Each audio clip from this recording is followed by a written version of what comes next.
Hi, I'm Britt Leggett with iPlumb TV, and this is a video for part number 28879.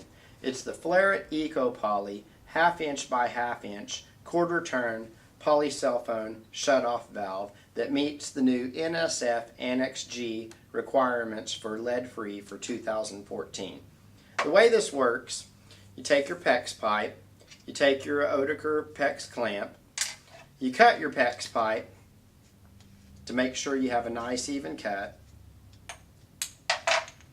Slide the ring over, insert your PEX fitting, take your Pex Crimp tool, open it up, make sure it's on the jaws of the PEX clamp, center it up.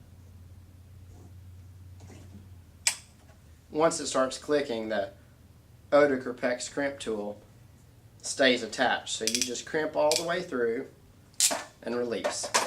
And you have part number 28879. Thank you for watching iPlumb TV. I'm Britt Leggett.